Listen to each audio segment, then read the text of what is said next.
Good afternoon, everyone, and welcome to yet another episode of Spotlight Conversations. My name is Thandi Balfour, and I'm your host for this afternoon. And with me is our esteemed panel. We've got Mandla Msimang, we've got Nkosi, and we've got Nqobile Ngwenya. Thank you for joining us again. And today we're tackling what should also be an interesting topic. And what we're looking at is, can you be an Adventist and be famous and successful and wealthy and well-known, really? It would sound like a simple topic, but once you get into it, you realize that actually there's a lot that we need to consider. So what I did this week, I was sent a link on famous Adventists in America. And when I looked at the list, I realized that quite a number of these people I actually know. I just hadn't known that they were either current Adventists or born and raised Adventists, but have actually left the field. And of the 20 that were on the list, sadly, only 2 are still currently practicing Adventists. So some of the people are, well, the 2 that are currently claiming to be practicing Adventist is Devon Franklin, who's the Hollywood producer, who's also a known preacher and evangelist, and then Ben Carson, our beloved neurosurgeon, who also, ventured into politics. So we remember him around the time of the President Trump campaign. But then there's a number of them as well that the names that surprised me, you may know, but it actually surprised me. So people like Malcolm X, who had been raised Adventist, but he died Muslim. Brian McKnight, raised Adventist, even went to Oakwood. Buster Rhymes, raised Adventist, converted to Islam. Kim Fields, Chuck Norris, well, he wasn't raised Adventist. He converted to Adventism later on. Usain Bolt, the Isley Brothers, Al Jarreau, Salt and Pepper. Granted, some of these are exposing my age, but that's what was on the list. So I was like, okay, so all these people that we know who are the best in their fields or amongst the best in their fields, it's interesting that they were raised Adventist, but something happened between the time they got into the careers and them leaving Adventism, and I don't know if there's a link there. So let me ask my panelists. Welcome, everyone. Thank you for joining me. Can you really be an Adventist and be successful in your field, whatever field it is that's chosen? And famously so, not known amongst your peers, but famously so. Hi, good afternoon. My answer simply is this: with great difficulty. Because my sense is that whilst we really readily accept a lot of the promises which God gives us, but very few of us actually take seriously, for example, the promise of Deuteronomy chapter 28, verse 13 and 14, which says that we shall be the head and never the tail. And every time it seems that one of us tries to raise their head above the rest, and there are a few of us who are always quick to make sure that we bring him back to level ground. So, if you're saying that, can you? Yes, you can, but you need to understand one thing: you're swimming against the tide. Wow, okay, that's an interesting one. Nqobile, let me come to you. What are your thoughts? I also believe I think we also need to differentiate between the industries. If you want to be a musician, to me, I feel that type of industry and coexisting with the church will be a bit difficult. I believe in industries where it's more sports illustrated, you can kind of make your own rules and say, I'm not going to attend a sports event on a Sabbath. I think that would be more likely both can coexist. So I do believe yes and no. Okay, thank you. Mfundisi. Repeat the question. So my question is, can you be Adventist proper every Sabbath and engage in that and still be successful and famous, proper, fully, in the way that we understand success and fame? Thank you. I needed to hear the question in its fullness because of some thoughts I've been having around why many Adventists who have been successful have compromised the faith, and why successful Adventists are treated with awe in the church. I think it is possible to be an Adventist and be something big. If I'm not mistaken, one of the presidents of, was it Jamaica, but one of those Caribbean islands was an Adventist.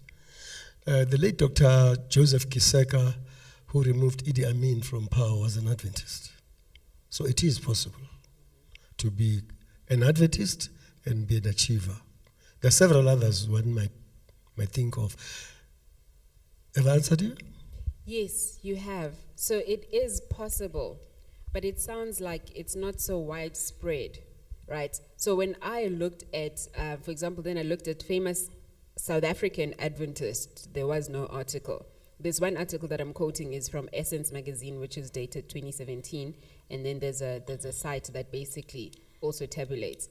But it was you had to dig and dig to be able to find. And when I came to South Africa, except for anecdotal members that I know of, there isn't one that's out there, right? So we know, for example, people like Thula has mentioned that her mom was Adventist and she grew up in the church, but she's no longer involved. So by default, then I'd say, okay, there's a famous, once was Adventist. But it's not as easy to come across. Are we maybe just not a successful bunch of people? What do you think, man? You see, like I said, I think how Adventism has been positioned for me is the problem. And I think what it does, it comes with a set of no's and don'ts rather than what you can do. And consequently, you're overwhelmed as a young person about this whole list of things I can't do. And can you give us an example? What are some of those things that block you from running towards that success? All I can say, for example, as an Adventist, that all young people are taught what not to do on Sabbath, never what they can do on Sabbath, for example. So messaging is very critical in terms of helping people identify the things they can do and where they can actually grow. So if you come from a mindset which always is a no mindset, and that you can't do this, you can't do that, it kind of limits your options generally. And you kind of feel, hey, what else can I do? Let me not just do something. Perhaps someone will say, no, this is wrong, this is right. So for me, I think how we position our principles is critical. And I don't think we've been able to actually go over and actually make them real life practical, our principles as Adventists. Because most of them, in fact, we also don't understand. We're told this is it, and so we take them for what it is and not for ourselves. And consequently, that is why you may find that it's easier for other people, maybe of other religions or in fact of Adventist descent in other countries, for them to be successful, because they know who they are and they understand the Adventist faith from their perspective. We don't. We merely are simply following rules. And for me, I find that once you start following rules, it's very difficult to be an outlier. Does it matter, Mfundis? Does it matter that it's not as prevalent? Is success something we should actually be chasing? I mean, there's bigger things that are happening out there than whether I'm successful and famous. On Thursday, I revisited this discussion and discovered, interestingly, that we're continuing last Sabbath's discussion from another angle. You see, the nearness of the second coming of Jesus created a lot of perspectives within the Adventist faith. Therefore, we cannot be chasing the things of the world. Business was one of them. Money was one of them. Sports was one of them. All these practices that we're told were legitimate in themselves, but were not contributing to the preparation for the return of Jesus. We shied away from because Jesus was coming tomorrow. And now Jesus has not come. And suddenly we find we have a faith that does not speak into our socio-material world. And yet, in the non-African hemisphere, people lived a full life. You get the point?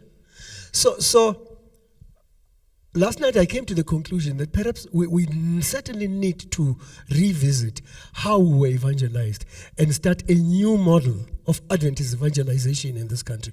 Spread it as broadly as possible. And that this series is actually starting an intellectual movement. It's not just an event. I think we must adopt the attitude that we want to change the way African Adventism was shaped by the missionaries. Tandi, maybe can I just add in there?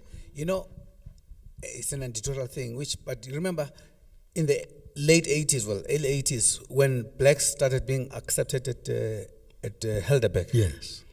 So some of our black guys who went there, they knew what not to do on Sabbath. And guess what happened? After lunch, their white counterpart took off their clothes straight into the pool, swimming, to the horror and shock of the black brethren who knew not to participate in sporting activities. They were shocked. This is the same faith. Why? The perspective. In other words, how you position something to someone either opens up their horizon or closes it. Okay, so, sorry, Mfundisi, I'll come to you. And maybe think about this question as Mfundisi responds to Nqobile. I wanted to say, again, you're representing the voice of the young person, right? Is that sense still there, that I can't really be fully Adventist and immersed in my faith and still be fully successful in my chosen field? Is that sense still there, or are we imposing our baggage into this conversation? So I want you to think about that. Mfundisi, you wanted to say something? No, I just wanted to list some of the people who are local. Okay. Yeah. Buthelezi, Gacha Buthelezi, comes from an Adventist family. Current? Practicing? He's attached to Anglicanism. Okay. But when the King Zarazol was here about 25 years ago, he publicly told the audience in the Ulundi hall that this is his church. He is in the Anglican church because of politics. That's why it does not work on Sabbath. Wasn't that a missed opportunity for him, actually, to change things around rather than to walk away? He would not have changed anything, because the church here is what we were discussing last week. He would have been cursed. Okay, so by the time we finish, I'd like you to come up with a current example, not raised to used to. I really want to see who else can we quote directly, who is known and stands out in their field, who are current they stand out. For example, like Judge Mogoeng, we know what his stance is and what his practice is, and he brings that into his work shamelessly. A current example, who doesn't attend church, is the sports leader, Dr. Ivan Nkosi. He's an Adventist. The church to which my membership is his home church. So non-practicing. But he's not a practicing Adventist. Hey.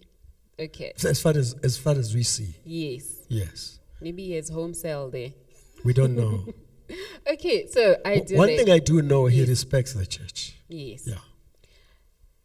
Okay, I also have an example. We have one church in KZN who we all know is, making moves there in the music industry, and he's very still goes to church often. So, we're discussing this topic, and he raised a few issues.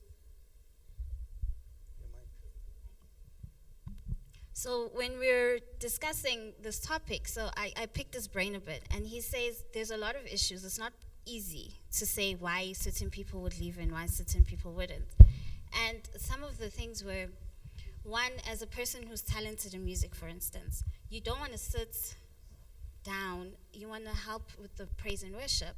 But because now there's that stigma that you do this for money outside, you're often pulled on the side by elders and so on and say, but why are you doing what you're doing?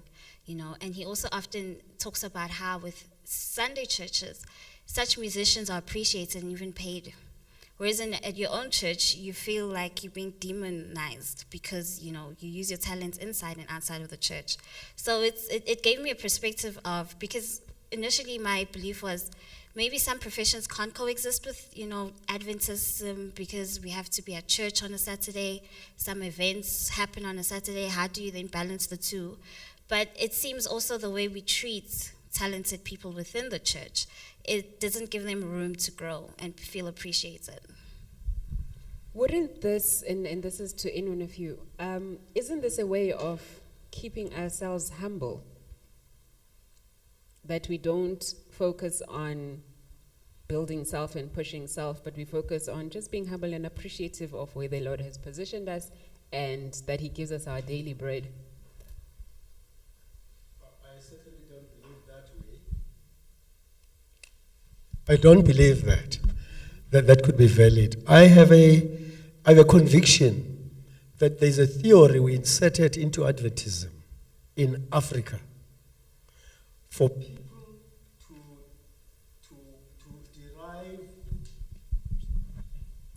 to derive wealth from the world while they reject it in their spiritual life.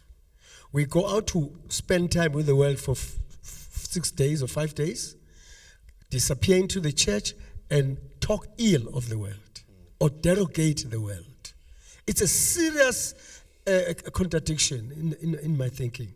Do you know that, for instance, the Premier of KwaZulu-Natal is an Adventist? He's an Adventist. And he recognizes Adventism. Yeah.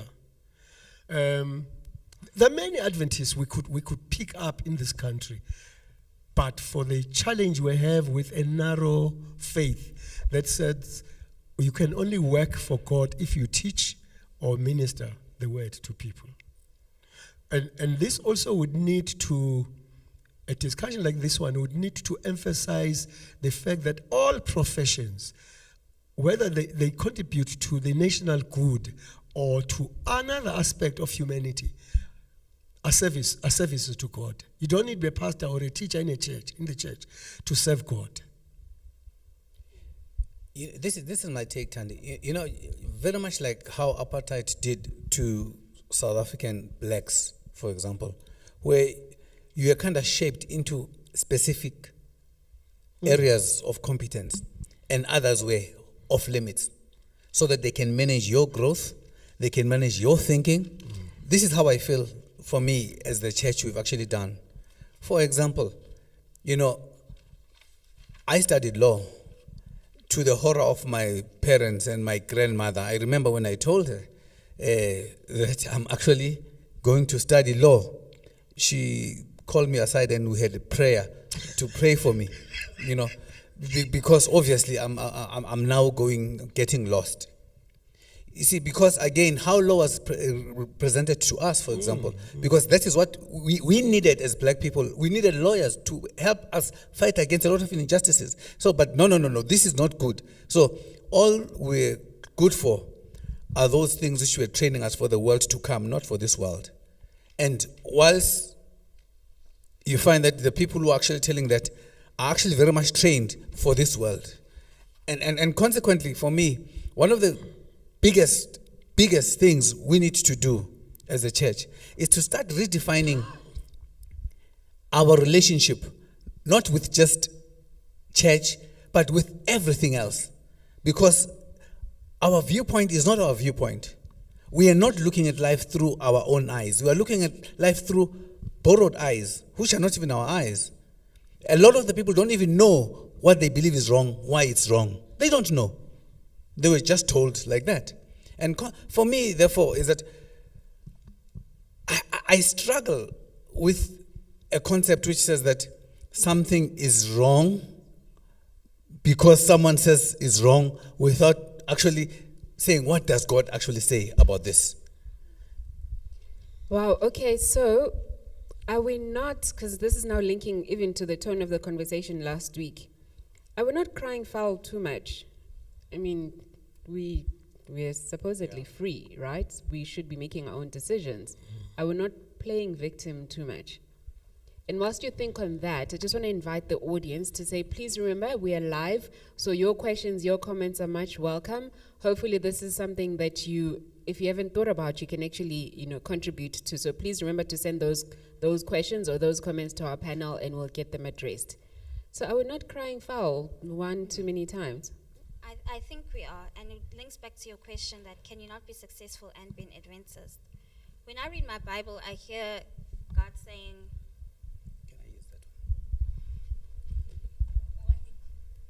one? yeah, no, the devil's sabotaging us today. So when I read the Bible, I read verses that say, whatever your hand finds to do, do it to the best of your ability. That is me, God. That to me is God saying, whatever you or your talent is, be successful at it. So I do believe, we do see the barriers within the church and why we can't be great, but God has given us every mandate to be great, whether it's inside the church, outside the church. He says if you have a talent, take it all the way. I want to make a proposal here that this session should not be the last one of its kind. I'm beginning to suspect that it is clarifying the issues we were discussing last week. From another point of view, the question we should now ask is, what did the missionaries teach us? What did they teach us about God? What did they teach us about the world? What did they teach us about us? What did they teach us about life skills? And you know, I notice, for instance, now that even in our institutions, the professions were not introduced.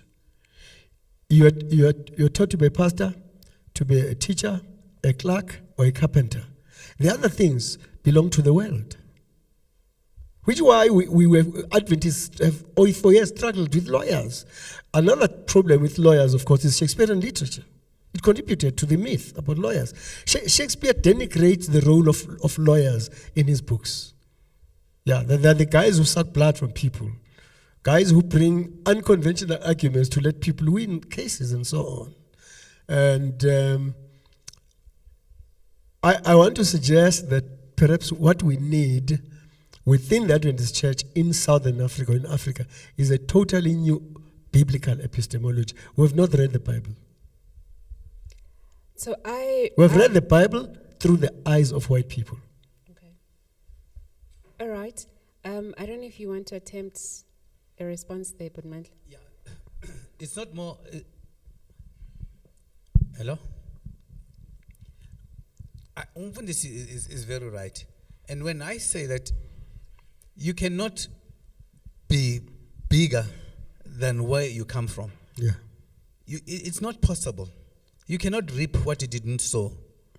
So in other words, for me, I think we are too concerned about a lot of other things, but we're not going to the fundamentals. And Mfundisi is right. You know, our curriculum at schools, at church, how we view life, our worldview for me is polluted.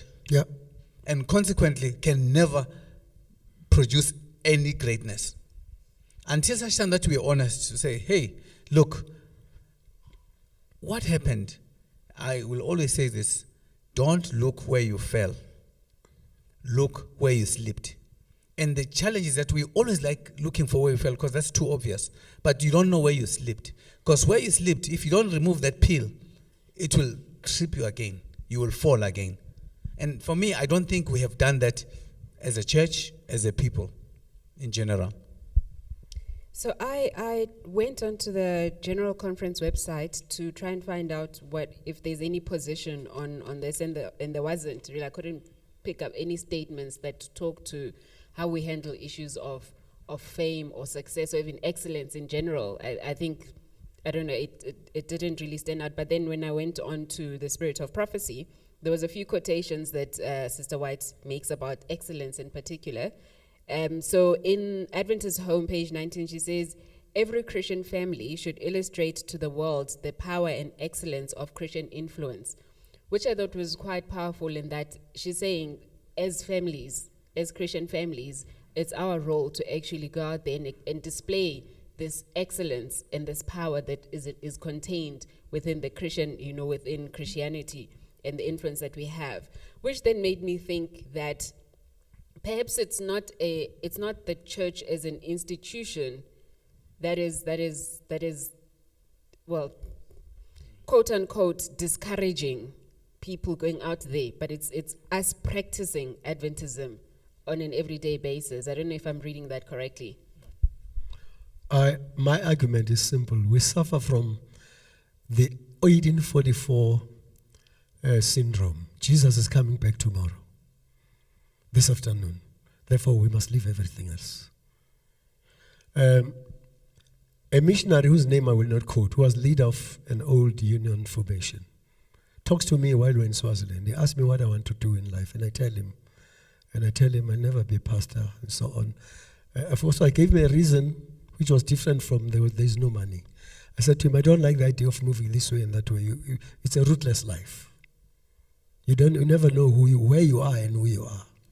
Then that's one thing I did not like about being a pastor's child when I was young. But here is the issue. I think we've been very merciful with the mess missionaries created here. We've been very merciful. We've forgiven white people. What they brought here was very perniciously destructive. They carved a gospel for kephas, not for human beings. That's why old African Adventist literature refers to us as kephas. I'm being honest. The denominational history texts before 1950 refer to us as kephas. They changed because of decency, but they still treat us as kephas. Which is why you are not going to tell the General Conference to stop using European pictures to depict Israelite communities. Because if the day they do so, they will lose all the money. So there's politics and finance in our art, our artistic representations of the gospel. So the discussion we're having here is the basis of a major epistemic struggle African people need to wage against Adventist thought globally.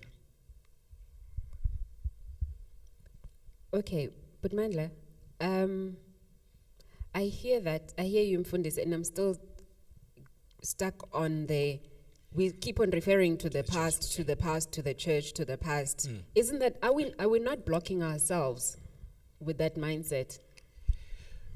Look, I think you're right, but you see, you need to go back to and hear what Steve Biko said when he said that the greatest weapon in the hands of the oppressor is the mind of the oppressed. So, I can give you freedom, but if you don't believe you are free, you will still act the same way. Yeah. In other words, it doesn't matter what you are called. It's how you feel, how you practice, who you are, which defines whether you're actually free or not. Consequently, my point is this, is that we can call ourselves, for example, a united church right now. Are we united in South Africa, for example? I'm just using an example. Are we a united church? But all our literature says we are. Because South Africa is what? Is now a post-apartheid South Africa. So my point is this, just because you label something that does not necessarily make it that. So this is right when he said we take this laissez-faire attitude of saying that everything is fine. It's now let's move on. No, it's not. You need to go back and fix before it can be fine. But we are uncomfortable about some of the questions which need to be asked. We are uncomfortable about confronting our realities of the past, because those ghosts are what is haunting us now, but we rather pretend like they don't exist, and we wonder why we can't move forward. We wonder why we can't be excellent. When you know and you've dealt with your mess, any psychologist would tell you the first stage for you to heal is to do what? Is to deal with the cause of your challenges. We have not dealt with that. We believe because now this is religion, it will happen differently. But in real life, we know that we have to confront these things. But no, in religion, all of a sudden, all is forgiven. Let's move on. So I don't want to blame anyone. All I'm saying is this, is that, and you're right, maybe it starts with our families, what we teach our kids, how we start positioning their minds, how we start helping them make decisions which are much wider, not myopic, and so focused on nothingness, but on much bigger things of life. Can I give an illustration of what Mandla is saying? In the early 80s, yes, the leader of the youth department at the General Conference came to South Africa, John Hancock. There was a union-wide youth congress housed in the Guatemala township. So one man who's late now is known, Mandla knows him, and a number of people. Ubabu Bangani, he was a trumpetist, yes. So Hancock notices that these guys bring a trumpet to church. And then he says, okay, let's play together. The guy had a piano accordion, if I'm not mistaken. And then he tells me this story after one of their performances. He says to me, Nkosi, I've been liberated today. What happened? This man says to me, why am I playing the guitar this way? This is not how you should. No, the trumpet should not be playing the trumpet this way. Blow this thing, man. Break it if you can. He says, from that day, I did stuff I never imagined the church would accept. Because, first of all, the guitar is a satanic instrument. In the Middle Ages, it was said that the guitar was made by the devil who was trying to imitate the violin. And he failed. A number of things. The Dark Ages had a lot of mythology that went even into the arts, which is why the piano was never used in churches until the time of Handel and others. During the Dark Ages, the piano was taken it was not a church instrument. The organ was, because it sounds solemn and so on. The piano was an instrument used in the concert halls. So I think we have undermined the epistemic load that has oppressed black people. I suspect that political problems are easier to solve than problems of a knowledge system, because the knowledge system becomes your guide, your GPS. It moves you this way and that way, and it provides you answers, some of which are very rational, about why you are not doing this. How many guitars are in the Adventist church in this country? Why do we use the organ and the piano? Because these are solemn instruments, solemnized by the West. Okay? So I think we're going into a very broad area of issues. I know I've squandered time we could be using. Yeah, I'm feeling aroused by the mess in which we are. No, I appreciate the passion, Fundisi. So, and I mean, it helps to understand the context of why you're feeling so strongly. I want to go back and ask the fundamental question that maybe I didn't ask. What do we mean by success? Any one of you, what do we mean by success? For me, it means being head and shoulders above your peers in whatever field we are engaged in. In other words, where you actually set and become the focal point, a standard. That to me is success. It is also the achievement of one's goals at a basic level. Yeah. Outside of others. If you're able to achieve your goals, if your goal is to pass standard 1, you've succeeded at that time. So success is not a destination, it's a progressive journey. All right. Okay, so just tagging on that. So it's not just then about achieving, but it's excellence from what I'm reading. Excellence, yes. So it's beyond just because I mean, you can get 33% and get your matric certificate, right? But I don't know if you'd equate that to excellence. So it's going beyond, what we're talking about is going beyond just the bare minimum survival.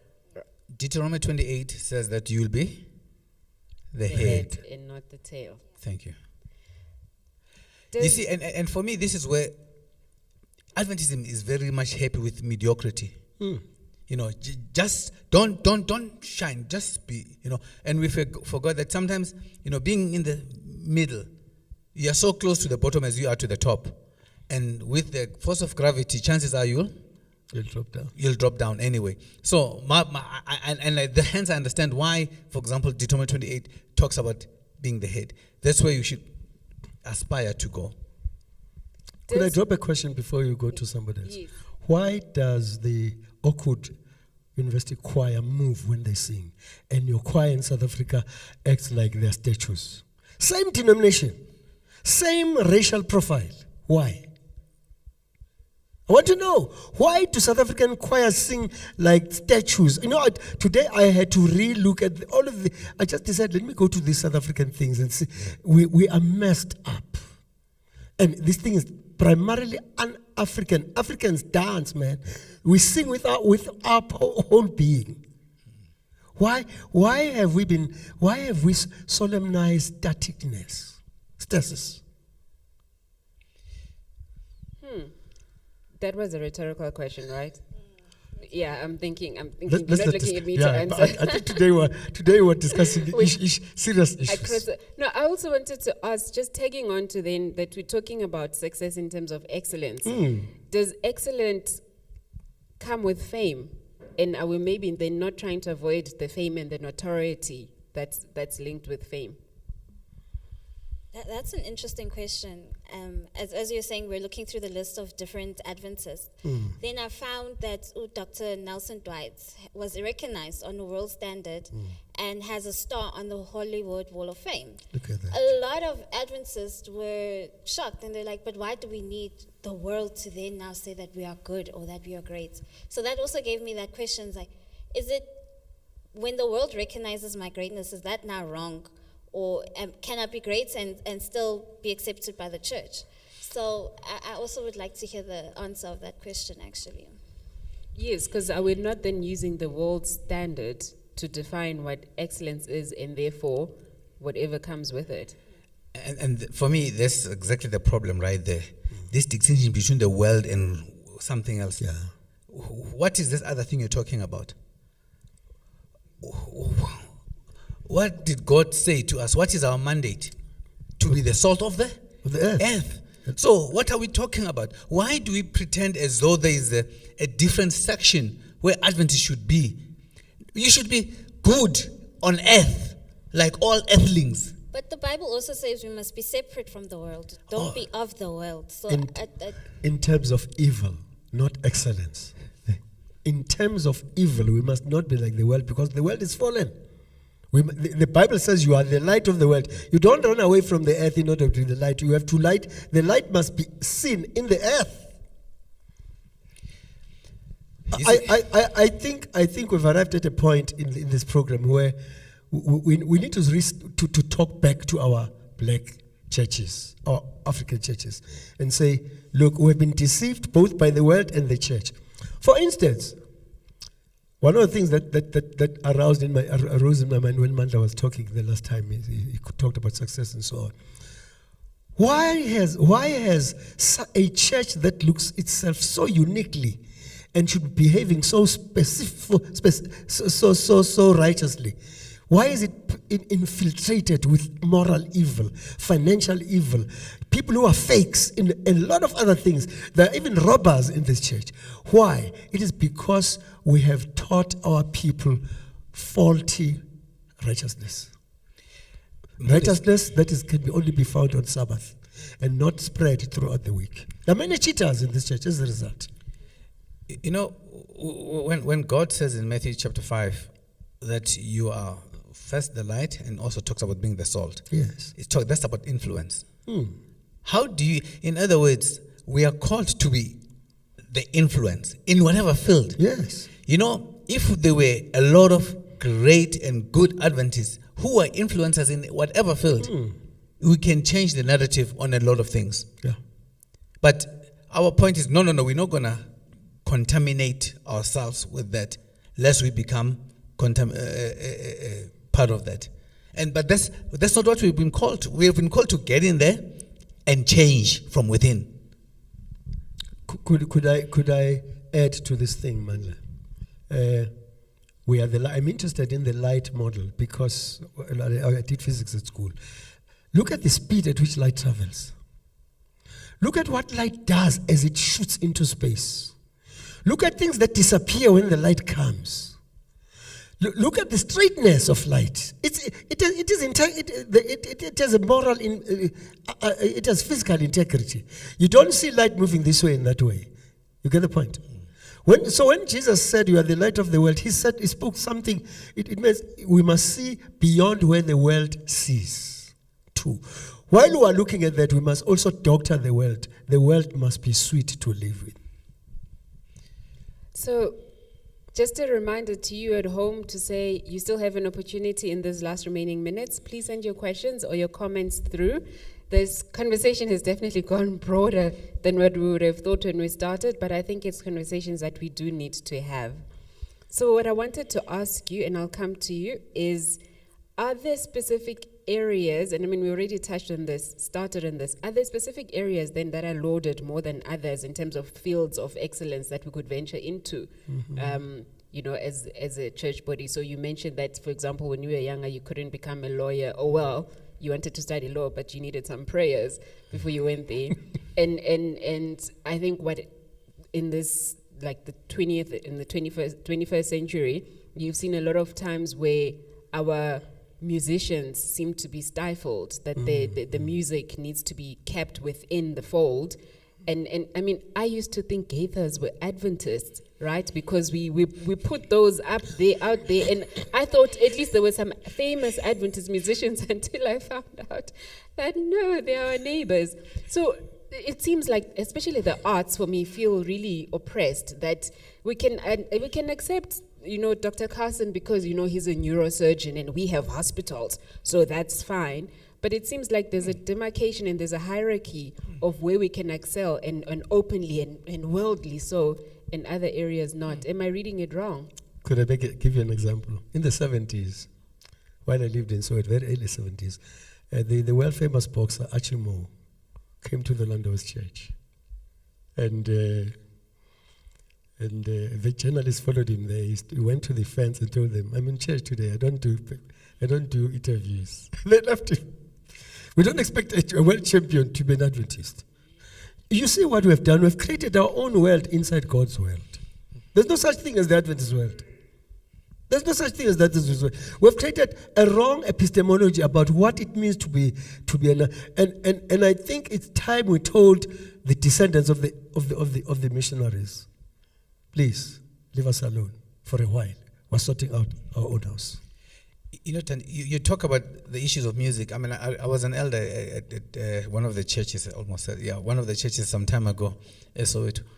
So we were discussing music, and some of the brethren were having a serious problem with the direction the music was taking in the church, and they wanted us to go back to authentic Adventist music, Christo Ngwenya, authentic.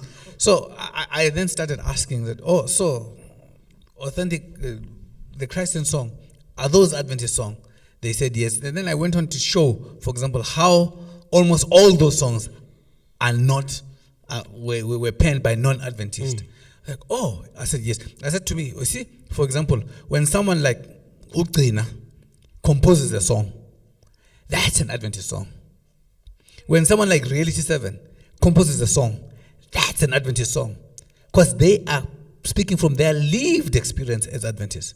So that's, to me, we should actually be highlighting, not bringing these guys down. And you're right, we have not done justice to our young people. I mean, especially guys with music. I mean, a lot of churches have a problem with guys who play drums. They would rather listen to heritage backup singers with drums and trumpets and everything else, but they will not allow their kids to play drums in church, but they will allow it when it comes through as heritage, because somehow it's holier. And you see, those are the small issue. Well, small linear is our former ministers. Small linear skeletons we need to deal with as the church. But I must say, the younger generation is a bit more, pushing those boundaries. I have seen Adventist women performing on a Lion King stage, I've seen every year on Idols, we have someone who's Adventist trying out for that type of platform. So yes, it is one of our skeletons, but I feel like the newer generation are trying to push a bit and try to just challenge those boundaries, that I can be great as well in the world, just as I'm great in the church. The challenge with what you're saying, there's nothing wrong with it, and it's right. It is not a formalized thing. I would call it historical accidentalism. Get the point? Because you are venturing. You are allowing your emotions to move in that direction. But the church does not endorse that route. You get the point? So we are looking for an endorsed epistemology here. That's what we are looking for. Because the one we have here is not valid. It's Western, it's also pagan, by the way. Because out there where they come from, even whites dance. I've had relatives of mine telling me they went to white Adventist church in the United States and found them with bands and so on. There was chaotic, what they thought was chaotic worship. Adventists, but when they cross the seas, they come here. We must walk softly in the sanctuary. You get the point? Wear hats and all these things. We have over-embraced Catholic and pagan practices and brought them into the church. Isn't that a way of breaking that, though, Mfundisi, what Nqobile is saying? That whilst we're waiting for the formalization of it, in fact, shouldn't we create it so that then the formal body has no choice but to actually then, take it on and accept that this is where we are moving towards? Because if we're going to wait for things to be formalized, we'll wait and wait and wait. You're right, and that's what sessions are for, not to elect who goes this way. Sessions are for discussing the business of the church. Unfortunately, pastors who don't know the breadth of the business think it's for elections and for making other people cry. And to your point, Andy, for me, one of the reasons why this question became relevant right now, are there any successful Adventists, is because we have not created an environment which shines a spotlight on them, which allows them to thrive. It's amazing when you're young, when you see something great within your area, within your space, chances are you actually want to get there. You see, I grew up from Ekasi, Ezola. I never had anyone within my immediate environment who had been to varsity or who had done anything great. So it's no coincidence that if you go to my township, a lot of the guys have not done well. It's no coincidence. So it's no coincidence that within the Adventist church, a lot of people are not successful because we don't shine spotlight on them. We want to actually throw those guys down and bring them on even keel. That's what we want to do. And hence, his point is very relevant, that yes, you do have outliers out there who will push the boundaries here and there, but you need more than that. As an institution, we also need to create an environment and a space for them to thrive. It's a body corporate, not institution. Okay. Could I add to what Manda is saying? The consequence of our lack of a success orientation in the church is that some of those who are successful or who look successful have become successful through criminal means. I'm being honest with you. And some of those don't give to the church because they know that their wealth is bound in the spirit world. I'm being honest with you. So we're dealing with debt now inside the Adventist church. And the devil has decorated it so that we don't see the depth of the rot.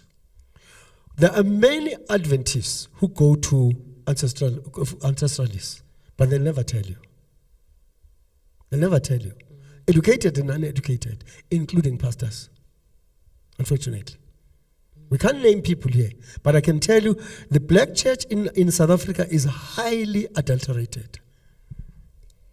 So this mindset of mediocrity and just enough, and I keep on saying daily bread because it's daily bread, is it really unique to Adventism? Is it not across the Christian fraternity? It is, because the Christianity that was brought here was European spirituality, not biblical spirituality. Which is why most successful people, they shun any form of religion. Yes. And hence, for example, even success, even wealth. That is why, for example, we think wealth is anti-God. We think once you are wealthy, you can't be godly at the same time. So you're quite correct. So it's not a uniquely Adventist problem, but I think, the only experience I have is an Adventist experience. So I'm talking from the experience here. And I always say, if you have kids here who cannot see what they need to aspire for, we are doomed. So I did a bit of search to find out if there was success and fame in the Bible, because that's our true north, right? And what do you know? A lot of people that God used were successful in the quote-unquote worldly standards. Abraham had an army, and he had sheep, and he had lots, including wives and kids, right? But the success, the people that God used, a lot of them basically were successful and wealthy and known for that. Solomon was famous to an extent that people came from as far as Ethiopia to come and actually see what this fame is about, right? John the Baptist was famous. People would go to where he is in the wild, right? And then Daniel. Jesus Christ, yes. Daniel. Christ was famous. Christ at one stage fed 5,000 men and then their wives and children, right? Because he always had a crowd and a following because of his fame.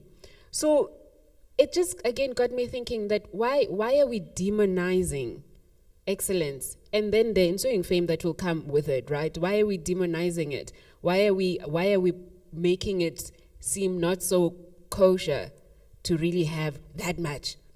To have that much, it's almost like then you're being greedy if you now want to have so many cars and so many houses and so many millions in your account.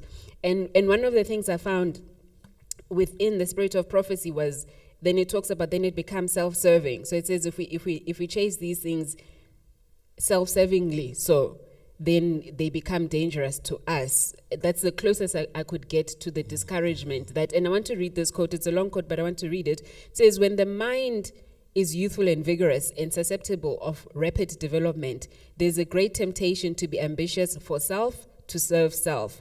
If worldly schemes are successful, there's an inclination to continue in a line that deadens conscience and prevents a correct estimate as to what constitutes real excellence of character. When circumstances favor this development, growth will be seen in a direction prohibited by the word of God. So it almost sounds like it's for your own protection, really, because then you may be tempted to go outside of what God wants from you. What are your thoughts on that? Yeah, I'm thinking about the fact that this whole anti-success gospel in the church has evolved a generation of criminals within the church. People who will never tell you that where they got their wealth from. And some who get it through illegal means, because my human nature is not Adventist. It is biological. It comes from Jesus. It comes from Eden. And it's a fallen nature. The same amount of money you have as an Adventist, as a Catholic or Anglican or Zion, is the money that I also need. You get the point? And the church has brought into this world a wrong doctrine, a false doctrine, that material success is necessarily equal to low spirituality. You get the point?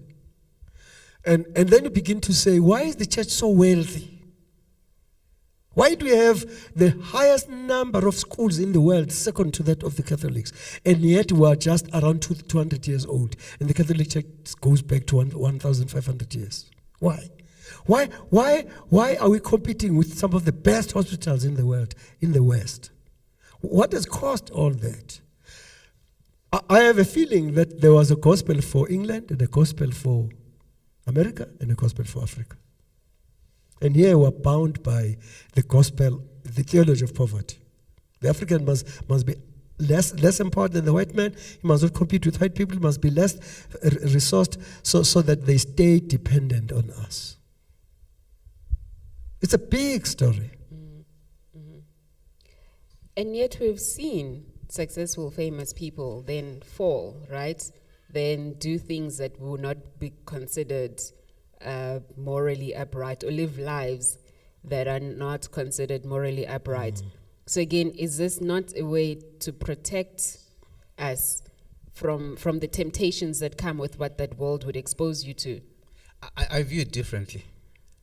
I think for me, it's actually a field which we should actually explore, where you can actually go in and show what godly success should look like.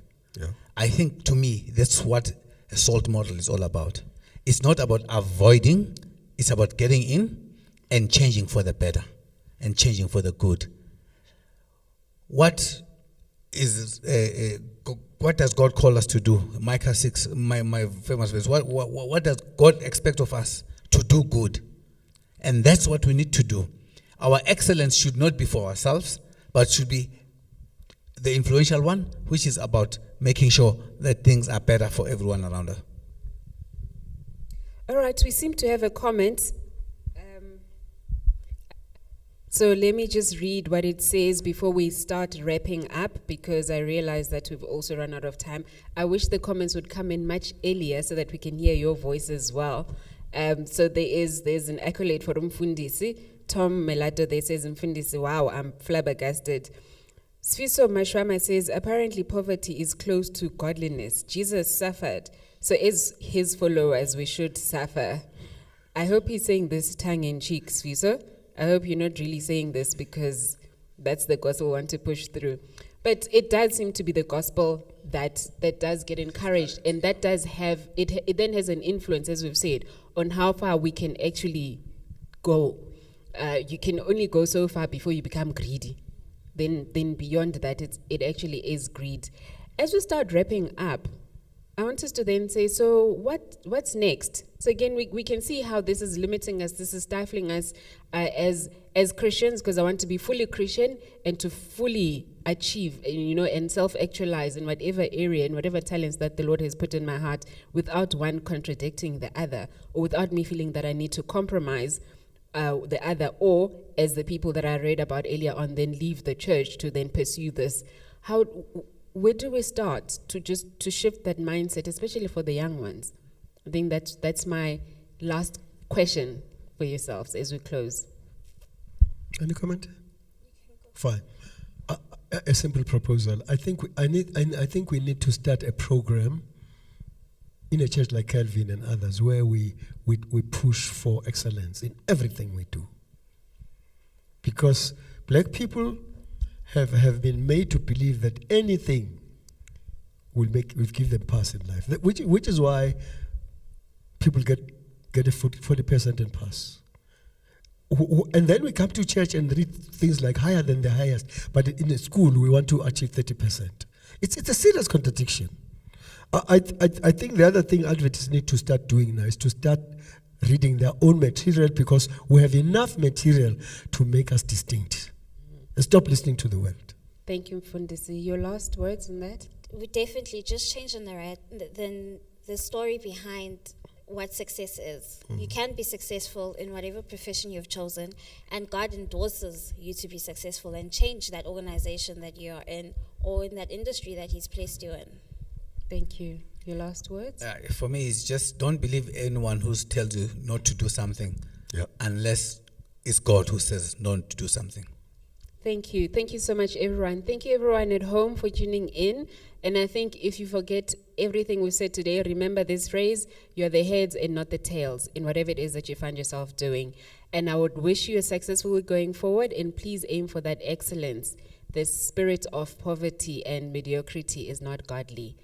Thank you very much. Bye.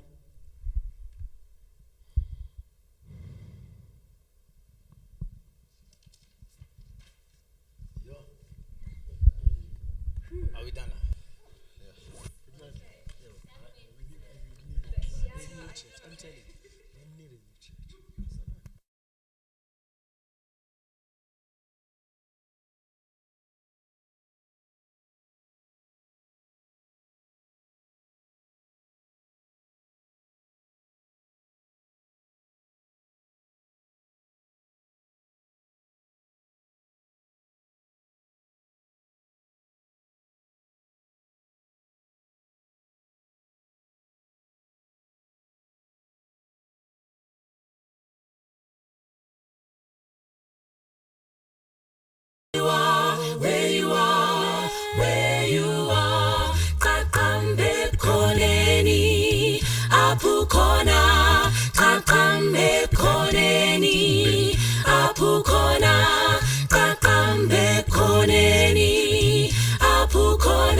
Apukona